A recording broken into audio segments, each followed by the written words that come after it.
২০০৯ সালের জানুয়ারি থেকে চলতি বছরের ১৭ ফেব্রুয়ারি পর্যন্ত স্থানীয় সরকার মন্ত্রণালয়ের অধীন সংস্থাগুলোতে সংগঠিত অনিয়ম ও দুর্নীতির তদন্তে ৭ সদস্যের একটি তদন্ত কমিটি গঠন করেছে সরকার।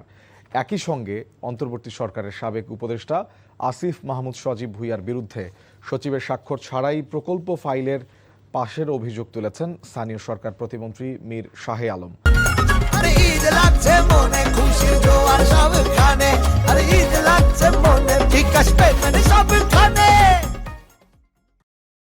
প্রতিমন্ত্রীর অভিযোগের জবাবে সেই নির্দিষ্ট ফাইল প্রকাশের চ্যালেঞ্জ ছুড়ে দিয়েছেন জাতীয় নাগরিক পার্টির মুখপাত্র ও সাবেক উপদেষ্টা আসিফ মাহমুদ সজীব ভুঁইয়া।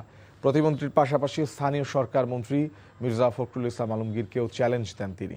শনিবার প্রতিমন্ত্রী মীর শাহে আলম অভিযোগ তোলার পর সন্ধ্যায় নিজের ভেরিফাইড ফেসবুক পেজে লাইভে এসে এ ব্যাপারে কথা বলেন আসিফ মাহমুদ। স্থানীয় সরকার প্রকৌশল আমাদের কাছে যেটুকু আমাদের গুরুত্বপূর্ণ জনগুরুত্বপূর্ণ কোনো একটা বিষয়, এখন সচিব উপস্থিত নাই, সচিব দেশের বাইরে বা সচিব ছুটিতে আছে একদিনের, তাহলে উপদেষ্টা ডিরেক্টলি যুগ্ম সচিব কিংবা অতিরিক্ত সচিব যিনি আছেন তার স্বাক্ষরের পরে উপদেষ্টা কিংবা মন্ত্রী স্বাক্ষর দিয়ে ফাইলটা রান করতে পারেন। এটা লিগেল, এটা ইলিগেল কিছু না। আমি আহ্বান জানাবো যে মিস্টার শাহ আলম, আপনি প্লিজ দয়া করে এক্স্যাক্ট কোন ফাইল এটা ক্লিয়ার করেন।